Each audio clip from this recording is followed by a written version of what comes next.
Okay, I think this is probably part 5, but to continue our thoughts here, and let's just make sure, well, we're really hoping that part 4 didn't run over. It did. It did by about 8 megs, so we're going to have to go 1, 2, 3, 4. They're going to have to put it on YouTube. Going to have to follow up on that because I'm not redoing that video. And we'll make that one private. So just continue our trend here. Heavy hitters moved in and at the 9:30 Eastern time mark, and they continue to push it lower. So this is just, getting back into. So here's the top, right? Here's the top that we were working with, and I do not have a session because I don't think I have enough data to look back on. Let's just look back 10 days. Just do the work for us here.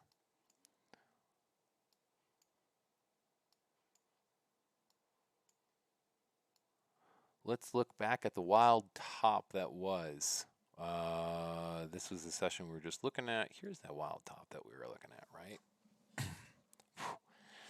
And then this is getting real wild, right?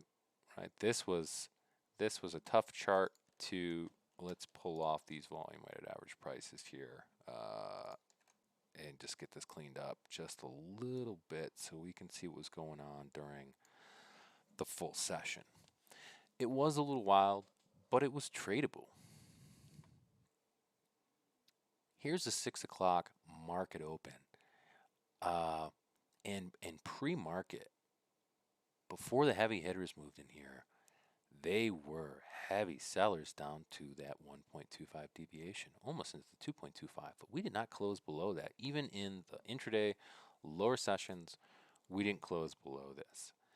This indicated to me that the market didn't want to move down just yet, that they were gonna, that there was still some interest here by a lot of money to push this higher.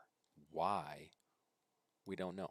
Is this the top? This was not the top. This was the second leg. This was the second leg of this top. It was even, was it even wilder? That was not the top. We're going to go back even further than that. And then we can see how wild this was from one deviation to the next. That things started to get a little bit sporty. Oh yeah. Absolutely. So this whipping back and forth, yeah. So distribution, coming into play, can't hide the positions, etc. Here is a trending market. Here's what it looks like. The volume weighted average price looks like from a trending market. Really stiff around the volume weighted average price, up over that 1.25, and we are not breaking back in. We did not break back into that volume weighted average price at all that day. You did not want to be a seller here. At least not on the intraday chart, because once the session ends, tomorrow's a different day. Same thing in a trending market here. Volume weighted average price acting as our control price, trending higher, trending higher, trending higher until we get over that 1.25, and this was just a decided direction. And we can't get any further back than that, but you get the idea here.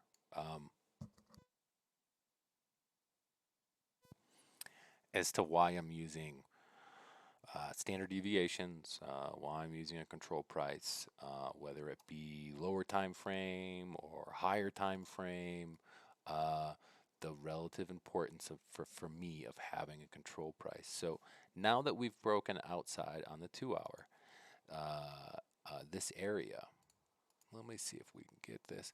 I'm going to have to put in, we do have a 2.25 deviation. Let's add a 325. Let's find out if this thing is done on the lower 3.25 deviation. We are just, and bam, there it is.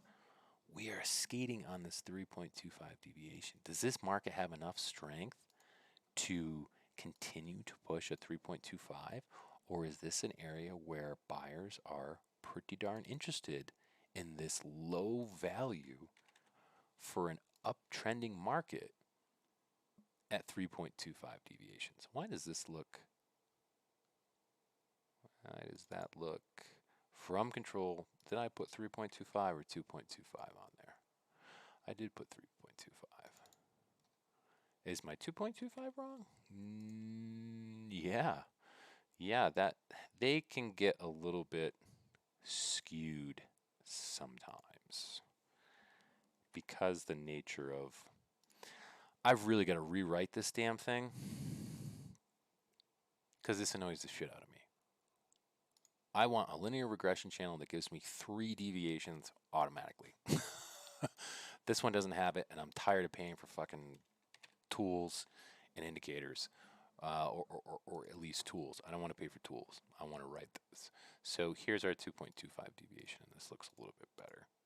Watching the time here, we got about 5. Okay.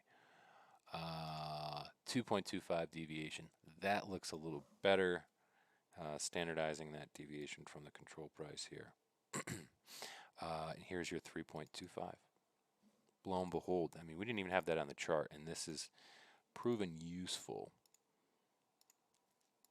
as a 3.25 deviation, which could explain the difficulty breaking out of this at this point, even if the market does want to trend lower. And if it does, you know, let's get it. We should have a channel to work with presently, even on the 2 hour. I think we did establish a channel on the 1 hour that looks pretty decent for the most part, but I would like to see a reaction from bulls. Doesn't mean we're going to get it, but I would like to see a reaction from the bulls. So can we get a channel to work with here, and how far back do we want to go? We can start here. We can definitely start here as long as we have a nice control price to work with. So here's a corrective channel. Doesn't mean that we can't get out of this. Doesn't mean that it can't continue to trend lower. But I would be eyeballing this anchored volume weighted average price from the high. I must have had this on a different chart. So here's our 2 volume weighted average prices. I don't have really a great one to work with down here, but if you look at the lower time frames, it is following the volume weighted average price from this pivot. Not a great pivot to work with. 1.25 deviation from this control price. Control looks okay for now.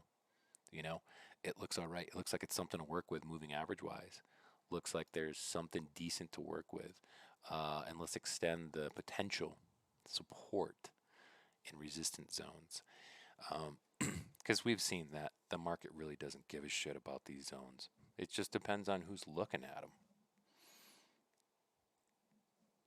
You know, are people trading these areas? Are they looking at these areas? And if they are, it's probably going to hurt you in the end. Probably going to hurt you in the end. So let's just, while we got some time, and we'll cut into a 6th video here to talk about what it is that I'm working with volume, to see what we see with volume. So we're just looking for clues here. Anything that's going to tell us where the money is, and where the money's going, because that is the nature of speculation. So let's bring in another video.